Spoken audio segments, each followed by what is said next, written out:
राम राम. शोभा काळे ब्लॉगमध्ये आपल्या सगळ्यांचं मनपूर्वक स्वागत. मैत्रिणींनो, कसे आहेत तुम्ही? चांगले आहेत ना? चांगलं राहायलाच पाहिजे. तर चला स्वयंपाक करून घेऊ म्हटलं. आधी स्वयंपाक काय करायचं आहे तर आपल्याला टमाट्याची काळ्या मसाल्याची आमटी करायची. मैत्रिणींनो, भाजीपाला काही नाही. खूप दिवसापासून बघा हे मसाला जळून गेला, कारण आपल्याकडे पोरगी येते कामाला तर तिचा फोन आला मला. तर त्याच्यामुळं ते फोन उचलता दरवाजा का उघडता सारा मसाला जळून गेला मैत्रिणींनो. तर त्याच्यामुळं ना काळपट खूप भाजी झाली. ते चला ठीक आहे मैत्रिणींनो, आपले असे सकाळचे रोजचे रुटीनचे कामं राहते. तर आता स्वयंपाक करून घेऊ म्हटलं अगोदर, बाकीचे नंतर कामं बघू. काही नवं जुनं करता येत नाही आपल्याला, नवी जुनी रेसिपी टाकता येत नाही, कारण तेवढं वेळच नाही राहत मैत्रिणींनो. तुम्ही बघतच राहतात, तुम्हाला सांगतच राहते. तर आता इथे शेंगदाण्याची चटणी करून घेतली. दीपकला शेंगदाण्याची चटणी आवडती जेवणाबरोबर, तर मग त्याला शेंगदाण्याची चटणी केली. तर चला ठीक आहे मैत्रिणींनो, आता यांना जेवायला दिलं. हे आले, पूर्ण स्वयंपाक झाला. आता मी निघाले दुकानामध्ये. 1:30 वाजला. तर 1:30 वाजता म्हटलं दुकानात चक्कर मारून येऊ. तेव्हा काय आले दुकानामध्ये मैत्रिणींनो. हे असा पसारा पडलेला आहे. या गोण्यांनी माल आहे, अजून काही माल काढलेला नाही आहे. कधी काढायचा, कधी काय करायचं काही समजानं झाले. टाईम कमी पडला, कामं झाले जास्त, माणसं कमी पडले, कामं झाले जास्त. तर हे असे कामं चालू आहे.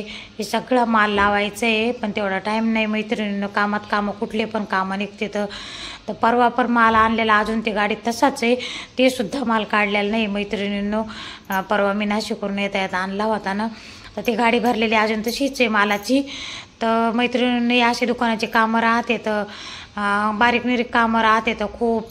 तर त्याच्याकडं खूप लक्ष द्यावं लागतं, सगळं व्यवस्थित ठेवावं लागतं. माल पॅकिंगचा वगैरे आणलेला पॅकिंग पण करावं लागते. पॅकिंगला तर हातच लागना झाले. तर कोणी बी लावलं का मैत्रिणींनो, आपल्याला मला दार्जिन पण नाही आहे.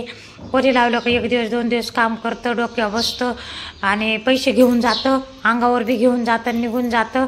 आणि काम करायच्या आधीच, महिनाभराच्या आधीच पैसे पण मागत येतं. का बरं असं काय माहिती. माझ्या संग असं होतं आहे, मला काही समजत न झाले. बघा हे पसारा, आता एवढा पसारा पडलेला, तर डोक्याला टेन्शन नाही येणार का? तर चला ठीक आहे. असो, घरी आलो जेवण करायला मैत्रिणी. दीपक मी पाऊस आला, घरी आलो की पाऊस आला मस्त छान दाना. आता जेवण केले, थोडंसं 5-10 मिनटं बसलो. मग हे आले चहा घ्यायला 5 वाजता. मग दीपक गेला. आता आम्ही दोघंजण चाललो दुकानाकडं. आता 5-5:30 वाजून गेलेले. हे खाली आपल्या सोसायटीमधले मुलं येते म्हणे आम्हाला घ्या ब्लॉकमध्ये मावशी. म्हटलं बरं घ्या.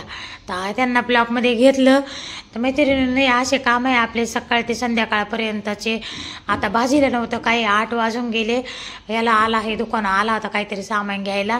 तर त्या दिवशी यालाच घेऊन गेले होते बघा भाजीपाला घ्यायला, पण त्या दिवशी याचा व्हिडिओ घेतला नव्हता काढून.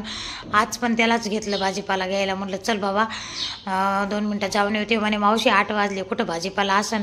आणि शनिवार होता, एवढा काय भाजीपाला नव्हता भाऊ. म्हणलं जेवढा सापडन तेवढा घेऊ दे, आज उद्या होऊन जाईन. तर मग भाजीपाला पालकाची भाजी घेतली. ती पण 20 रुपयाला भेटली मैत्रिणींना, खूप महाग. आता पितरपाटी चालू आहे, पितरपाटीमुळं भाजीपाल्यांना खूप भाव आलेला आहे. तर आता घेतले बघा आपण इथं भेंड्या घेतल्या आहे. म्हटलं भेंड्या घेऊ दे भाजीला, दुसरं काही नव्हतंच का. म्हणजे वांगे खाल्ले त्या दिवशी, टमाटे आहे पडलेले, आणि आमच्या घरात हे नगं ते नगं. आता त्या मिरच्या घेतल्या. ते पोरगं म्हणे मिरच्या मावशी 10 रुपयाचे अर्धा आहे, घेऊन जा. म्हटलं एवढं नको भाऊ, पावशेर दे. आता तू म्हणतोय तर तुझं मन नाराज नाही करत. मग त्या मिरच्या पावशेर घेतल्या. दुकानात आले, 8:30 वाजले मैत्रिणींनो. आता जायचं आपल्याला घरी. आता दीपकला म्हटलं काय भाजी खायची, तर तो म्हणे पनीर कर. म्हणलं रोज रोज तुला पनीर खाऊन कंटाळा येत नाही का? तर आता पनीरची भाजी करायची मैत्रिणींनो. सगळ्यांना राम राम. व्हिडिओ जर आवडला तर सबस्क्राईब करा, लाईक करा, शेअर करा, कमेंट करा. एवढा भाजीपाला घेऊन आले मैत्रिणींनो. आणि ते पेरू खूप स्वस्त भेटले. ती बाईच्याकडे इतके मोठे पेरू होते, 2 किलो पेरू होते. 2 किलो 15चे 1 किलो दिले ते बाईने पेरू. तर राम राम सगळ्यांना. आता पनीरची भाजी करू मस्त. स्वस्त राहा, खुश राहा.